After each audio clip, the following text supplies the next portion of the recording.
I'm having a fun week. I did dinner with a group of my gay friends this week, and I will say this with confidence. Gay men are the best of us. Yeah, okay, some of you agree over here, and then a lot of homophobia on that side. Okay, good to know where we stand. Interesting choice, Brooklyn. No, I love it, because it's masculine energy without the threatening vibe, you know? Like, I walked into dinner, they were like, oh, the hair, the makeup.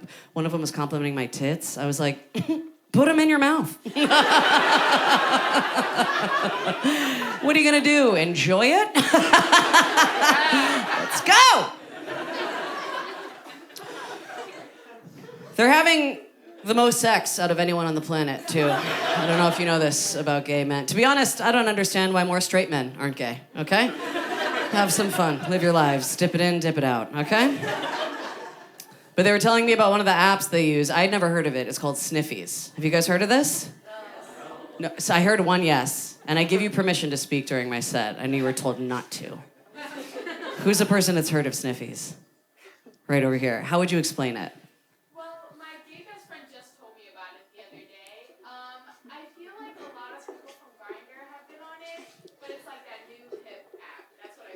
Okay, yeah, I'll take it. Thank you for really taking your time with that.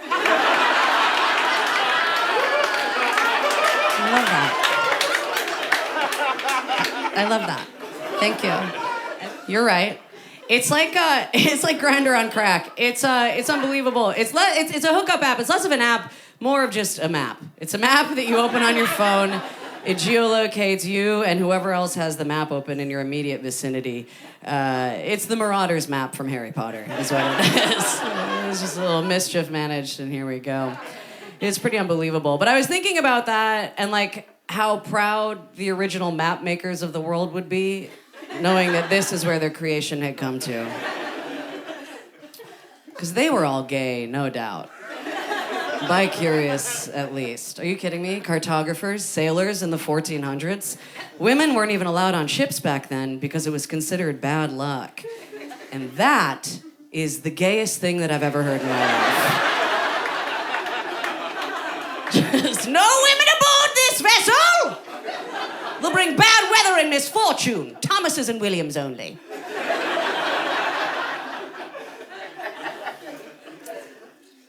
We had a fun week, though. We did dinner together, and then we went to see a movie. We saw Emilia Perez. Have you guys seen Emilia Perez? Okay, all right. So there's a lot of buzz about this movie right now, and without giving away any spoilers, Emilia Perez is about a Mexican cartel boss who wants to transition from male to female, and Zoe Saldana plays a lawyer who helps him do that, and it's in Spanish, and it's a musical, and it's the reason Trump won. Yeah. It's a liberal Mad Libs. Holy shit. Just tell me, we're getting one. And I actually posted that joke on social media and got a lot of heat from both sides of the political spectrum, which was really interesting. Like, people on the left were like, hey, that movie doesn't accurately depict Mexican and trans people, so you must hate Mexican and trans people. And then people on the right were like, why are women still allowed to talk? You guys. We're having a time here in America right now. I would say that. Having a real time. Does anyone else feel like this country is about to absolutely implode? Yeah. Anyone else getting fall of the Roman Empire vibes right now? Yeah. We're going down. And we're such capitalist little freaks. The end of this empire is going to be so peak America. It's going to be televised. It's going to be sponsored. Just like, welcome to the 2026 Geico Civil War.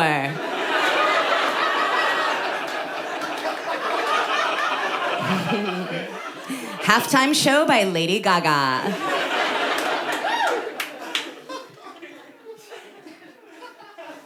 Now, there's a lot wrong with this country right now. I think fundamentally one of our biggest issues, that's a tough one to correct, is that we are just too big. We're too big of a country. We are the size of Europe, okay? Europe doesn't have one person in charge of Portugal to Croatia. What the hell were we thinking? We should have just kept it to the 13 Origis, okay? Kept it a tight little Scandinavian strip, all right? But our founding daddies got a little greedy, okay? And they were daddies, by the way. Hamilton was a father, but Benjamin Franklin? You're kidding me? Those little spectacles and his lightning tricks? That was a daddy. You know that little pervert invented the catheter? Did you know that? Old B. Frankie just walking around, just, nah, give me your piss hose.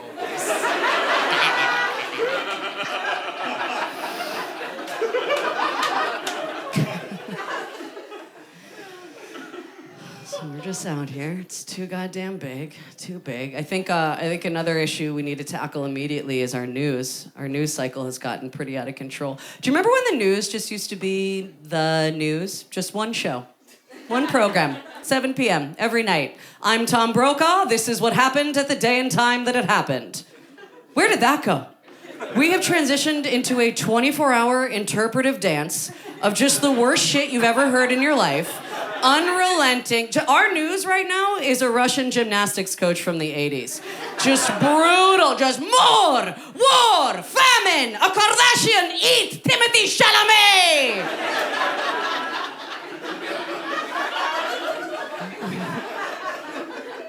It's insane, man. It's so crazy. We're all like getting our news from social media too. That feels weird, doesn't it? Just like everything's boiled down to like millennial and Gen Z terminology. Here's what I've like essentially gotten is that like the left is just like the party of no worries if not, you know? And then the right is just the party of like, it's lit, because everything will burn. Everything will burn under this administration. But we're here, we're just, I don't know, we're all just out here scared and pissed off at each other and just we're all in need of therapy right now, I think. Does anyone here go to therapy? Okay, I love that. I love that. I think therapy should be free and mandated, to be honest. Absolutely. Absolutely. But I do think we need to get creative on how we implement that. People talk about defunding the police. You know, I don't know if we need to defund the police, but I do think every police officer needs to get their master's in counseling. Therapy police? You kidding me? You get pulled over for speeding? You have any idea how fast you were going? What are you running from?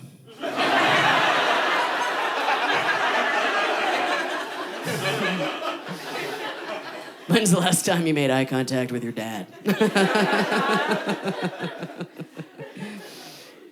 So I'm out here. We got any fellas in therapy out here? 1, okay. 2, nice. You guys just... just talk to someone once. One time, see if it helps. I'm looking for a fella in therapy. I'm like dating a little right now. I don't know. I just got out of a very long relationship, so I'm just starting to date again. I was in an 8-year relationship. Do we have any couples in the crowd tonight? Okay, who's our longest couple? Who's been together the longest? Like over 5, 10 years? Anyone? Okay, I like that. Where are you? Oh, not even sitting next to each other. Okay. Well, that is just fabulous. So what's the secret to the longevity of your relationship? Distance, it seems. I love that. I love that you guys, there was an option for you to sit next to each other. And you both said, not tonight. Not here, not now. It's wild. I'll tell you, it's wild going from a long-term relationship to dating again. Because in a long-term relationship, it's a beautiful thing. You get to develop this trust with someone, this bond. You get to bring your full self, flaws and all. It's really amazing, you know? Like, I was at the level of comfort with my ex-boyfriend where we were just like, you know, we were living together for many years. We were at this level of comfort of just like period underwear drying on every doorknob in the apartment. Every doorknob covered in it. Period underwear that I'd scrubbed. Bloody knuckle. Do you understand what I'm saying? I just want to paint the picture for you guys. To go from that level of comfort to sitting across from a man on a first date just like, you played baseball in high school? Wow! You guys are a lot of fun. Thank you so much!